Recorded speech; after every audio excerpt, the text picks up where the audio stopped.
அனைவருக்கும் வணக்கம். Welcome back to Madurai சுற்றுலாம் சேனல். இன்றைக்கி ஒரு சூப்பரான இடத்துக்கு தான் வந்திருக்கோம். இந்த இடத்த ஒரு முக்கியமான காமெடி எடுத்த ஒரு இடம். ஸோ அந்த காமெடியை பின்னாடி இணைக்கிறேன், பாருங்கள்.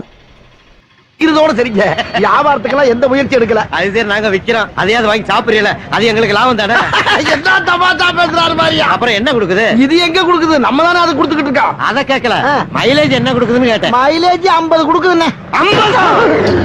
ஏயா எனக்கு மட்டும் 45, உனக்கு மட்டும் அப்புறம் 50 கொடுக்க. அதுக்கே ஏன்ட கோவப்படுற? கம்பெனிக்காரன் போய் கேளு. கம்பெனிக்காரன் என்னடா கேட்கறது? எங்க ஊர்ல இருக்க அத்தனை பேருமே இந்த வண்டி தான் வச்சிருக்கேன். எவனை கேட்டாலும் 45 தான் கொடுக்குது, 45 தான் கொடுக்குது. இந்த காமெடி எடுக்கப்பட்ட இடம் தான் இது. இது எங்கே இருக்குன்னு பார்த்தீங்கன்னா, நம்ம குற்றாலம் மெயின் அருவின்னு சொல்லுவாங்க இல்லையா, அந்த இடம். குற்றாலம் மெயின் அருவி பக்கத்தில் ஜங்ஷன் இருக்கும், அதுதான் இது. 5 ஃபால்ஸ் போகிற ஒரு ஜங்ஷன், மெயின் ஃபால்ஸ் ஜங்ஷன் சொல்லுவாங்க. குற்றாலநாதர் போகிற வழின்னு கூட சொல்லுவாங்க. பக்கத்தில் ஆட்டோ ஸ்டாண்ட் இருக்கும். இங்கே தான் அந்த திரைப்பட காமெடி எடுக்கப்பட்டது. இந்த ஊர்லேயும் இன்னும் நிறையா, இந்த படத்துலேயே நிறையா இந்த காமெடி எடுத்திருக்காங்க. அதையும் நான் அப்லோட் பண்ணுறேன், பாருங்கள்.